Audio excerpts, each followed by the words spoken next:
I've been in dialogue with you for a long time. So hearing your voice, what was your voice prior to Numinus? And then we'll get into Numinus and then where you are today. But I want to talk about your voice then.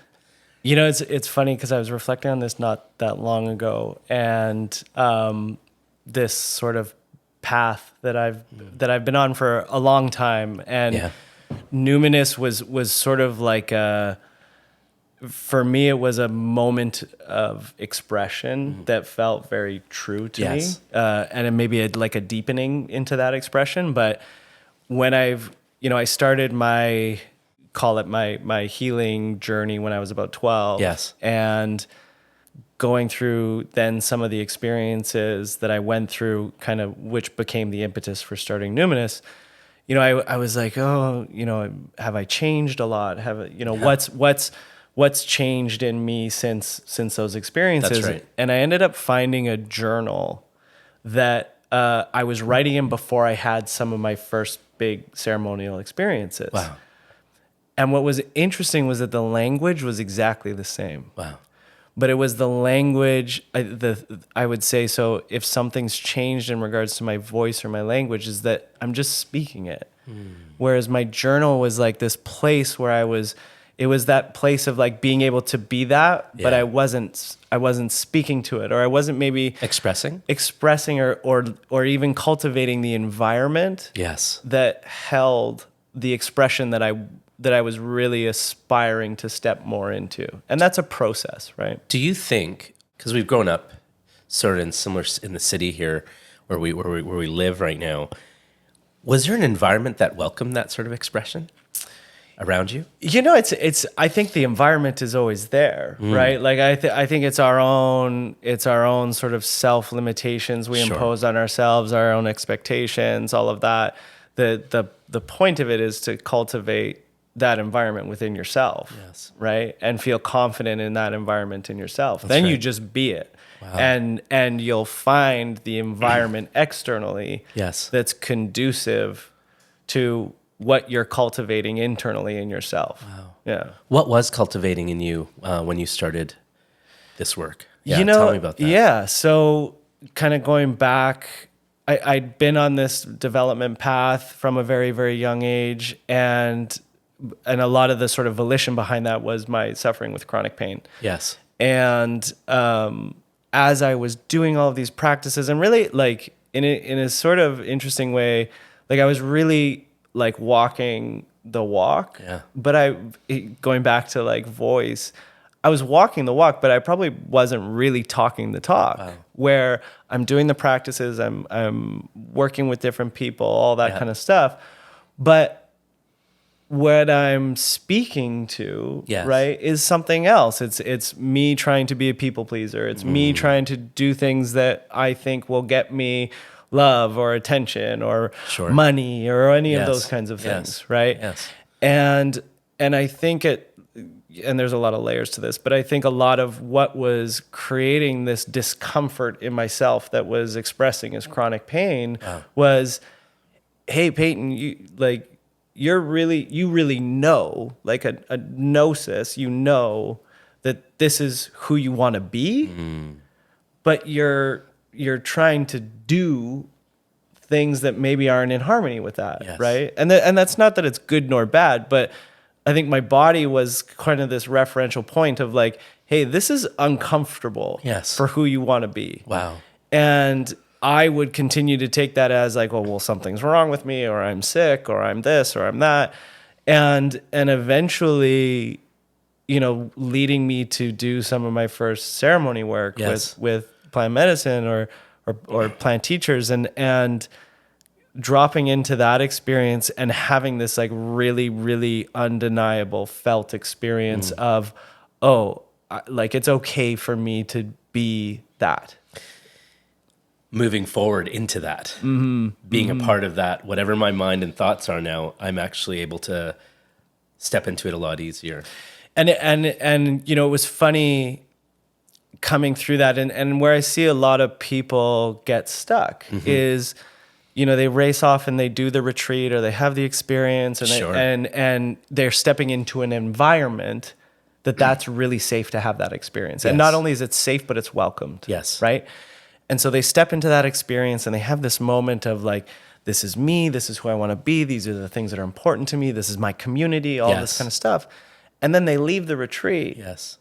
And they've been busy building this life for a very long time that might need to shift. And if you can't really step into who you want to be, it's an uphill battle for people. It's like going from the country to the city, and you're just like, oh, I love the country life, but I got to go back and get into my car and right. And so that's where you see that slipping back into old patterns, right? And it's it's interesting. You think about, so rehab is a great example, right? Yes. So the average success rate of rehabs in North America is like 7%, right? Wow. But a lot of people get sober in rehab, right?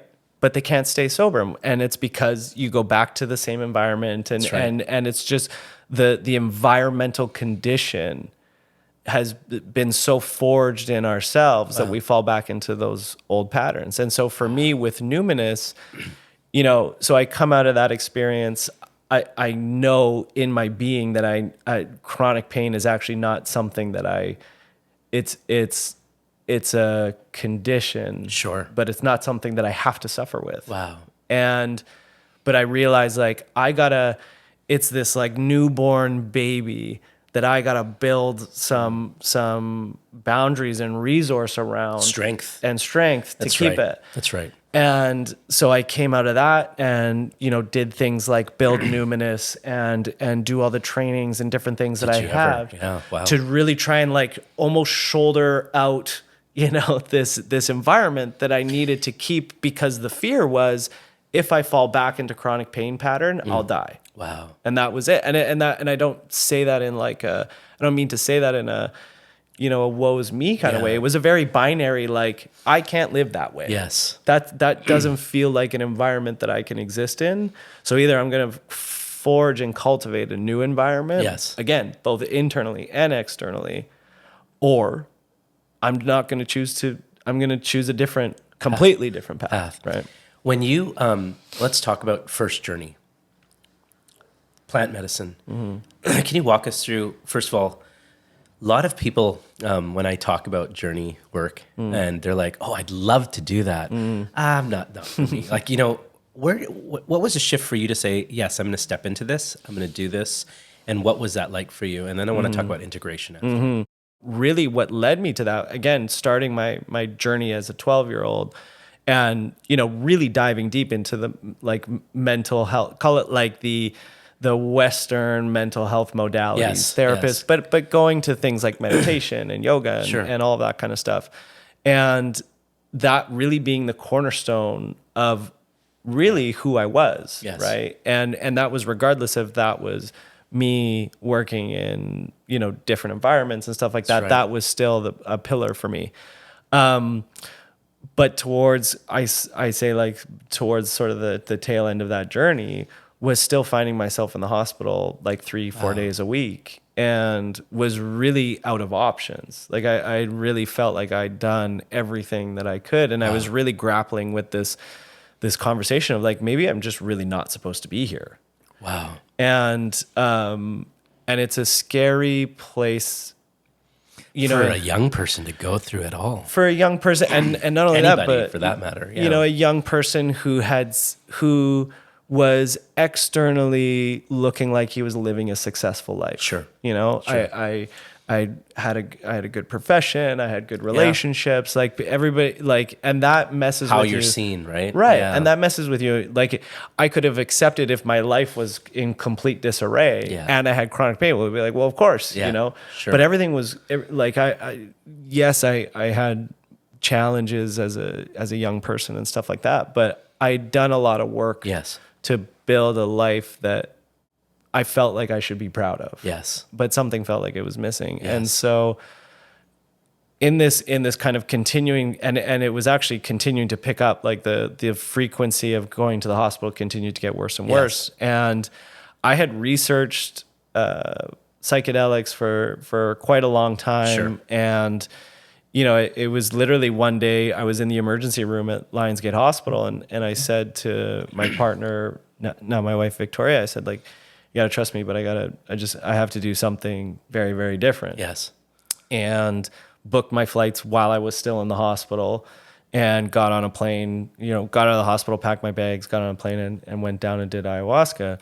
Wow. But the agreement that I had with myself on the plane was either this is going to work or I'm done.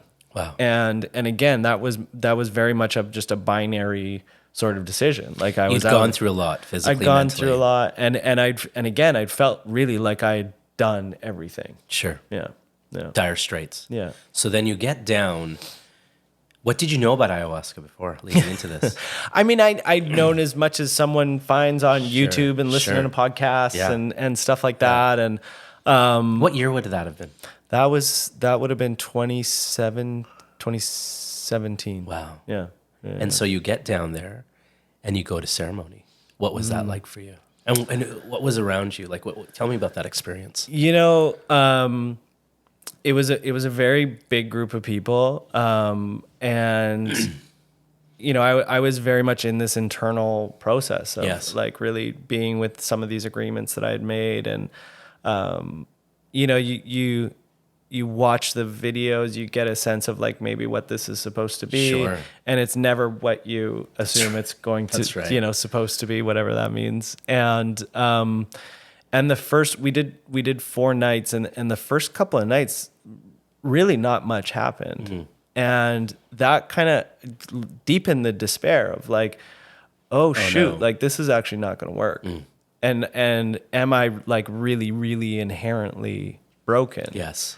And wow, that's let's sit with that for a second. Are you really inherently broken? That is a deep despair that you might go through, but you might not come out of any which way, except back where you thought you were. And it reaffirms, I'd suffered with chronic pain since birth. And so really at the core of that is this belief that like something's wrong. Like I'm something is broken. Wow. Right. And so I go through those first couple of ceremonies like that. And in the third ceremony, I'm brought to this place of like hands and knees, surrendering and acceptance of maybe this is just maybe this is just what it's supposed to be. Okay. Maybe my existence is supposed to be with this suffering, and maybe there's nothing to fix, and maybe that this is just exactly everything that it is. Yes. And not like a hands and knees with like a little sparkle in the background of like, oh, if I get to this place of acceptance, then maybe I'll become healthy. Sure. Like a true give it all up, surrender to it, and true acceptance. And my teacher, who he says this to me all the time, and it rings so true, and it's a hard thing. It's been a very hard thing for me to continue to reach, but he says to me all the time, there's nothing to fix and there's everything to accept. Yes. And if we can move to acceptance, Yes. which you could sub out acceptance for compassion, and if we can move into that space, and that brought me in that third night to this real place of just full acceptance and compassion, and the realization of like, I had never just actually given myself self-acceptance and compassion for who I am and what I've gone through. Yes. Right? It was always with this like, there was no time for that. I gotta fix things. Yes. I'm really sick. I'm in the hospital all the time since I was a kid. Like, and so I had that first moment of that. And at that point, do you feel any relief that you're feeling these things? That you're going through, maybe I'm coming out a different way than I thought I was going to come out, and it's for sure the good. For sure you do, because you reflect back as you're going through that.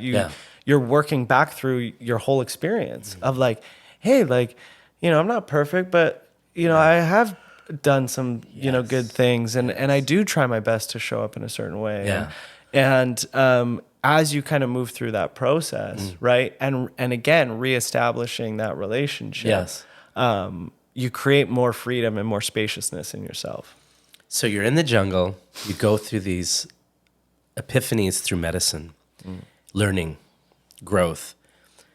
But then we talk about coming back into the environment, integration. What was that like coming back into the environment?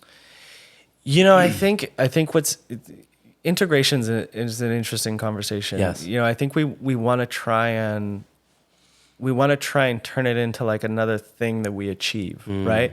We want to like do the ceremony, right? We want to achieve the ceremony, the catharsis, right? We want to do that, and then we want to do the integration thing. We want to like check that box, and then what next? Right. Yeah. And so, you know, integration is just your life. Yes. Right. That's how you want to live your life. Beautiful. Right. And so for me, you know, coming back from that experience, and again, I'm grateful that I had the volition of my chronic pain to be like, I can't go back. Sure. Like I really, really can't have that happen. That's right. And so what do I need to do to do that? Yeah. But what was actually really, really challenging for me was the despair coming back home of how do I even relate to myself? Sure. How do, you know, like even my family. Yes. My family's known me since I was born as Payton with chronic pain. Absolutely. Right? Even down to like, you know, I'd always blocked out in my mind every week, okay, I'm probably going to end up in the hospital 3 days this week. Wow. What do I do with all of this free time? Wow. You know, do I get more haircuts? What do I do with myself? And magic. That was a really, really hard place because I didn't have community and I didn't know people who had, you know, gone through these kinds of experiences before.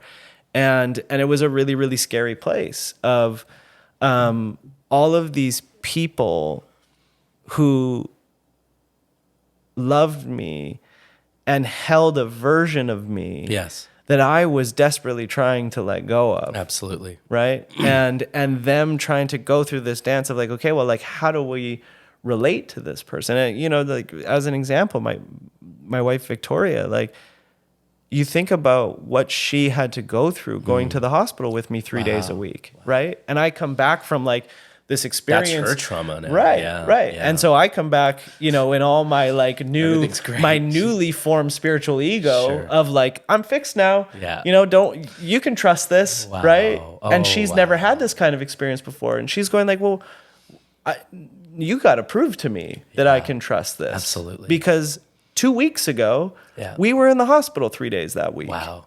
Right. Wow. And so when we think about integration, it's the things we need to do, but it's also like going back to this idea of the environment, right? How do we set up an environment so that we can hold ourselves while our environment needs to shift and change around us, right? And relationships is really probably the most kind of acute feeling of our environment. Absolutely, right? It is. And so we've got to allow space for those relationships to change, right? And those relationships only change based off of the trust that we are who we are, not just saying, but we embody. That's right. That. And that's an everyday, you know, how you do the laundry, how you, you know, it's not just like how you have prophetic conversations with, you know, the perfect people, but it's all of those things. And so for me coming back, the big thing was how do I find community? That's right. Where I can just like allow myself to be this for a little while. Yes. Right? Like I got this new bike that I gotta ride a little bit. Yeah. And so that was the big thing. And then the second thing was also I felt so grateful for what had happened within me. And I think that this is something that's really important. And I think a lot of people feel this when they go through those kinds of experiences. But how do I pay it back? Or how do I be in reverence of that experience in a tangible way? Right? It's a true spiritual experience, I feel, or it brings that feeling of spiritualism into somebody that they're reflecting on gratitude. They're reflecting on the spiritual side of who am I today? And did that Did that prompt a lot of the focus on how Numinus was going to be formed?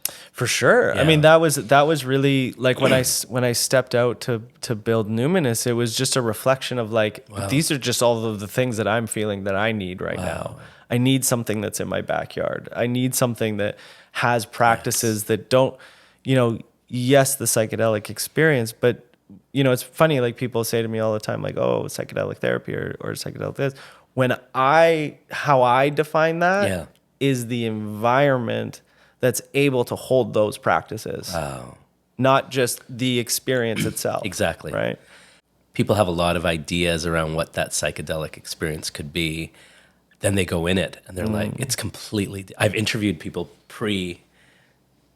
in between and then after. And there is that reverence of spiritualism, of gratefulness, gratitude, wanting to share it with a lot of people. And so I want to talk about that, conversations, which we'll have more of, which we're having today, is how did that shape your conversations with others around this subject?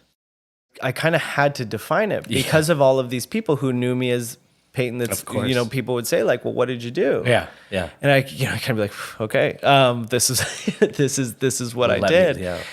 And what was really fascinating to me, again, with someone who doesn't have community or didn't have community when I first started doing this work. Yes. The amount of people that because I think I was speaking to a lot of universal, like if you took out the substance version of that, what I was speaking to in regards to my experience was a lot of things that I think a lot of people universally feel within themselves. So, you always go like, of course, more self-compassion, of course, like all of those kinds of things, right?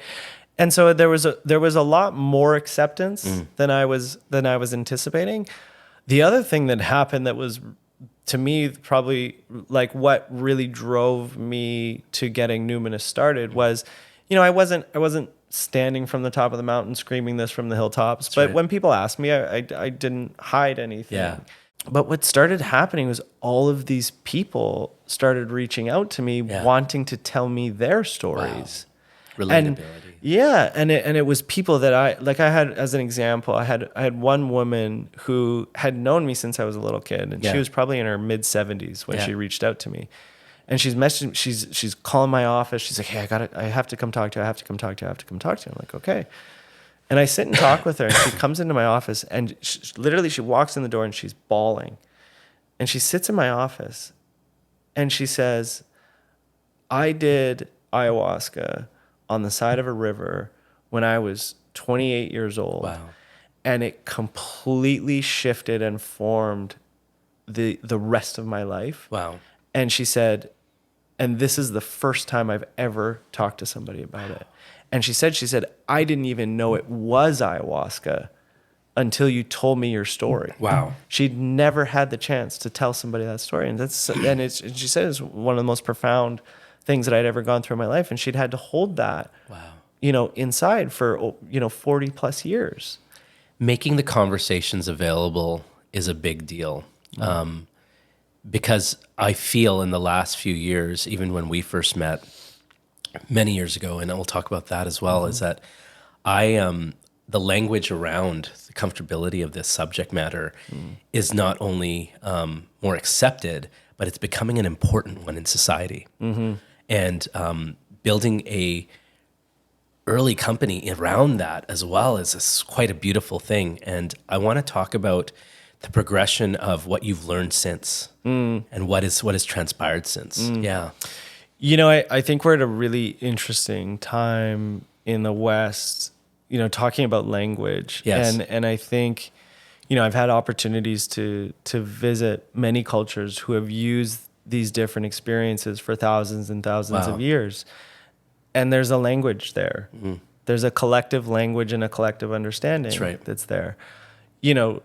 Our society in the West and in North America, it's 3 generations old. That's right. We don't have, these practices. And a lot of that does come down to language. And I think, how do you bridge, for me, how do you bridge some of these traditions and practices that are arguably tens of thousands of years old. Absolutely. Into a real world context, right? And how do you That's right. how do you facilitate that relationship in a way that is really serving people? And especially, right now we have so many people, and you brought up when people ask about psychedelic experiences, or whether, I always tell people, like, careful what you wish for. Yes. Because traditionally or historically, these experiences were hard to attain. Yes. And hard to attain in the sense of, like, there was a real process and a path and a protocol that you had to follow. That's right. Until you were ready for that kind of experience. That's right. We've now kind of flipped it the other way around, where we've made the experiences super accessible. And then we cast people out into society and like figure it out. Wow. And so, for me, like, as much as this idea of integrating these experiences is important, I think defining your path and the preparation and again, going back to this idea of environment. Yes. What is the environment that you're able to cultivate every day, so that when you have these experiences, they're fitting into a conducive environment and supporting you through that, instead of what a lot of people are doing is like racing off to have the experience, doing this sort of cosmic, explosion of all things. And then integration is really this process of like, how much of that can I cobble back together before I fall back into the old patterns again? And certainly there's, in my own experience, like, yes, there was times where that was necessary, but there's a more graceful and kind way of let's commit to the path. Yes. Right? Yes. And let's build that into our day-to-day life. Yes. And then when we're feeling really, really called and prepared, that's the opportunity to step into some of those experiences. Yes. Right? Because what I do understand and what I know about you is that, yes, you have created a company around this, but your life is this as well. And I want to talk about that life moving forward for you. Yeah. Yeah. And that's so, again, Numinus was this expression of like some very acute things that I was seeing in myself that I was looking to find. Call it like the toolbox. Yes. Right. Yes. And for me, where I was really fortunate was for 2/3 of my life were spent exploring different practices and modalities that support my healing journey. Sure. Stepping into, and I saw this a lot with that first group that I did some of that ayahuasca work with, was like some people were like making huge strides and it fit into their life and it was having this sort of continuous profound impact. Yeah.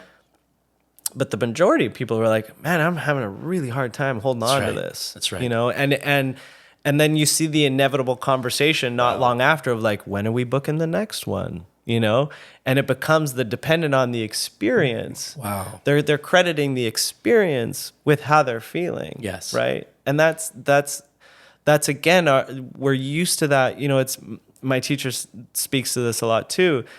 We use the word medicine. We say plant medicine, and he says, these are teachers. They're here to teach us something. Absolutely. Our relationship in the West with the word medicine is a tricky one. Yes, it is. I'm sick, I need medicine. Yeah. Right? What these are teaching us is actually inherently nothing's wrong with you. Yes. Inherently, you're perfect. Yes. Yes, there's some things that you need to draw your awareness to and maybe re-articulate or shift or change within your own life. That's right. But it's on you to make those decisions. Absolutely. It's on you to go and do that work. That's right. We'll give you a brief moment in time of what it could be like without those challenges. Yes. Right. But it's on you to then go and cultivate that in your own life. And so now for me, so maybe going back to when I came out of that experience, two things for me were important, as I said. How do I give back to something that saved my life, and how do I cultivate community?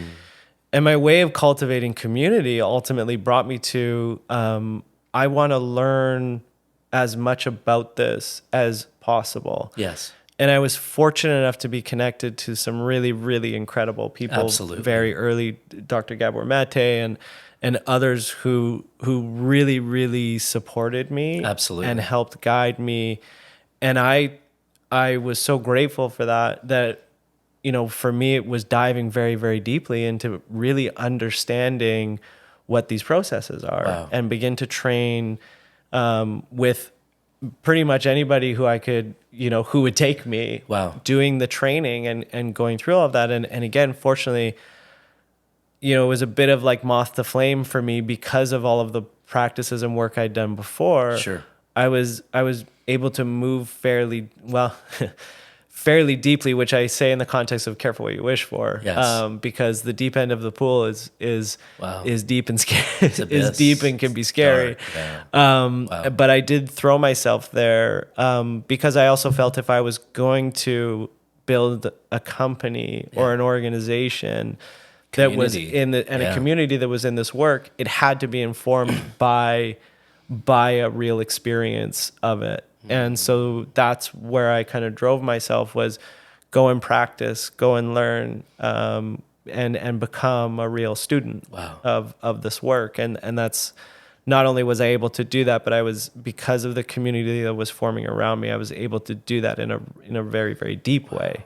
And so fascinating. Yeah. And so now, it was interesting when I started Numinus, there was no real like companies or organizations in the space. Right. It was MAPS as a nonprofit. There were some academic groups that were doing some research, but that was about it. Yeah.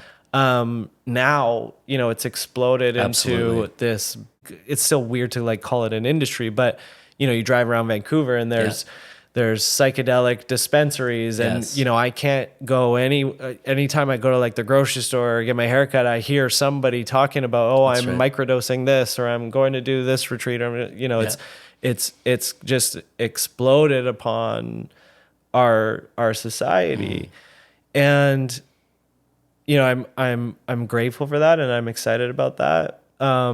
Do we have to be careful? Well, and that's also the part that makes me very, very nervous. Yeah. As I said, you really have to be careful what you wish for. Sure, absolutely. And we don't have a culture in the West that is rooted in these practices. That's right. I was down in Peru, in the Andes, a couple of months ago, and was practicing at there's a temple called Shavin, and Shavin, they've been able to do dating that dates it back. It's a place of ceremony that they've been using for ceremony for about 18,000 years. Wow. And even before that, there's kind of one way in and one way out of Shavin. And on that road, kind of before you make the final leg in or out of Shavin, is another temple called Sachin. And at Sachin, anybody who's ever had any kind of psychedelic experience would recognize this, but Sachin is literally built for preparation and integration of psychedelic experiences. Wow. And you can see that in the carvings and the iconography that's there. Yes. Again, like I literally walked around it for 30 seconds. I was like, that must be what this is for. And so there is this cultural fabric that has been woven with these experiences in it that holds people through that. Wow. We don't have that here. No. And we've made it, not only have we made it accessible, we've made it popular. Yes. Right? And we've made it cool. And it becomes this thing that like we can get clicks around and all this kind of panacea of like, right. Yeah, and so we've done that, which is driving so many people to go and have these experiences. So again, I'm grateful that the conversation is happening, and I'm grateful that things are being created to try and hold that. But we do have to be really, really careful. And that's brought me back to, yes, these experiences have been profound and healing for me, but it's because I was so dedicated to cultivating the environment that they were able to flourish in. And that's where I see, and I think that that's work, right? And that's the work. And it's every day, and it's not, sexy or glamorous. albeit, now it's, even those, whether it's cold plunging or whatever, those have become cool things. Yeah, cool sure. things, Yeah. Which great. I think that's yes. awesome. I'm glad to see that. It's like Eastern ideas are coming into Western practice when yoga started getting really popular here, or meditation, but people have been doing them for centuries. Yeah, right? I think it's just ancient ideas, Yes, right? And yes. I think we're stepping into this time right now of, as a humanity, we're dealing with really, really powerful tools in a really accessible way. And whether you talk about psychedelics, you talk about AI, you talk about, our phones, which everybody has in our pockets, which, have more technology in them than the first flights to the moon did. We are now dealing with these really, really powerful technologies. That's right.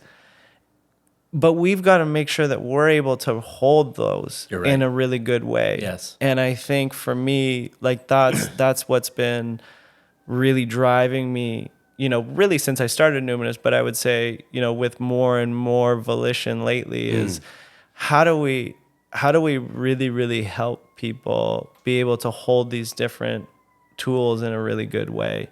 At a time where, I would say the stakes are high. Yes, they are. I think we would all agree upon that. Whether you're talking about, mental health diagnoses and it doesn't matter which one you talk about, they all continue to climb. Absolutely. The sort of like this societal dis-ease that we have at the moment. And we have the tools, right, to live a really, really beautiful. There's nothing wrong with the tools. Yes. A hammer can be used to build a house, or a hammer can be used to hit yourself in the hand depending on, who's swinging it. Yes. And so I think that for me, as I continue to look forward along my own path, that's what's really important. That's to me. exciting, because I think we need conscious thought leaders that have done a lot of life work, that have done a lot of the soul searching, but also come out through experience, and your experience through Numinus, and now also researching. Like I know you. Like you're not. It's not just like I know something, it's done. You're going deeper and deeper and deeper. And so, what is next for your journey? This idea. The one thing that's happened for me a lot over the last number of years is a lot of people have continued to reach out to me and say, a lot of what we've been talking about, I've had the experience. I see how it can be really profound for my life. And I think, at its core, I think there's two things that people really want to step into. And I think that's meaning and purpose. Yes. Right? Yes. And I think a lot of the times we associate those as the same thing. That's right. And they're not. You have these experiences of meaning, and then your purpose is how you want to apply to those in your day-to-day life. And I think where a lot of people get stuck is at some point the purpose kind of continues to drive a little bit farther and farther away from the meaning. Yes.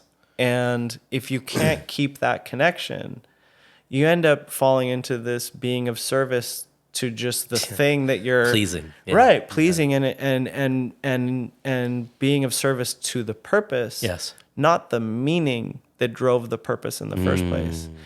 And I think the thing that connects those two things is passion. It's joy and passion, and if you can keep passion alive, then you can keep that connection. But if you're void of it, and the only thing that gets in the way of joy and passion is ourselves, right? And so as people continue to reach out to me, they're like, hey, I'm on this personal development path. I'm doing some practices. I've had some experiences. And then I have this purpose path. I have this doing thing. Yeah. And they're going more in opposite directions than coming back together. That's right. And a lot of people arrive at this juncture of like, do I have to give up the doing path for the purpose path? Or do I have to give up the purpose path for the doing path? And I think a lot of that comes back to language, right? We go to these experiences, right? We pay the money, we go to the retreat, we work with the person, right?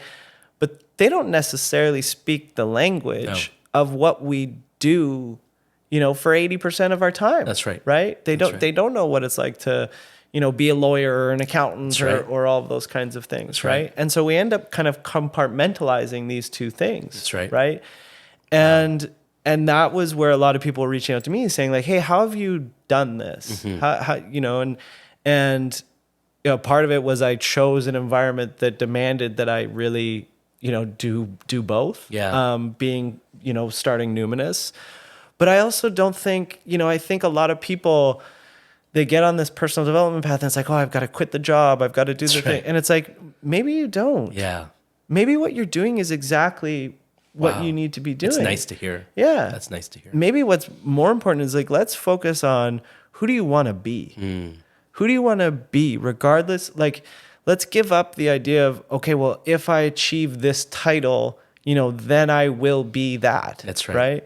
Just be, Payton Yeah. being Payton. That's right. And that can be Payton whether I'm taking out the garbage. Yes. That can be Payton whether I'm the CEO of Numinus. Yes. That can be Payton, all of those different things, Yes. right? And I think then with that, as you help people cultivate that being in themselves, I think what's really important is we start to identify what are the things that are important to us. Yes. What are the things as Payton that I want to stand for in this lifetime? Yes. And if I can then move there, then I can start to cultivate, okay, well, how do I want to serve those things? Right? Wow. What's my purpose? Yes. How do I serve those things that I want to stand for? On a daily life, Right. not just behind a logo. Right. Yes. Right. It's beautiful. And that for me, like I want to help support people who want to build that into their lives, because I think that's what really changes. That's what creates the leadership that we need to create some of these different societal changes. Wow.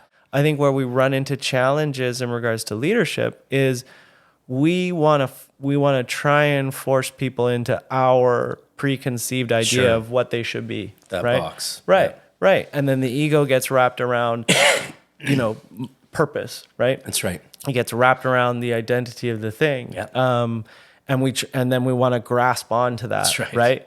But if we can stay connected to the meaning, right? Why did I start Numinus? I started Numinus because of this experience that I had and the meaning behind it of, really being able to be of service to people in their backyards and to hold these experiences in a good way. Yes. Right? That can happen whether I'm the CEO or not the CEO. Wow. Right? Wow. And if I lead from that place, then I'm actually of service to myself And others. In the organization. Wow. But if it becomes this thing of like, well, the meaning was for me to be the CEO and founder of this thing that I created, then that thing is limited only to my fears of success. That's right. Right? That's right. Whereas I'm in service to the meaning behind this thing. And if I continue to dedicate myself to showing up that way, the best that I can, then whatever I'm in service to and whatever I'm expressing in regards to purpose will thrive. Wow. And that creates a collective success. Wow. Not just an individual one. That's community. And that's community. Wow. Thank you, Payton. I appreciate that. That was a great conversation. And I look forward to what is flourishing in your life. Thank you. Thank you.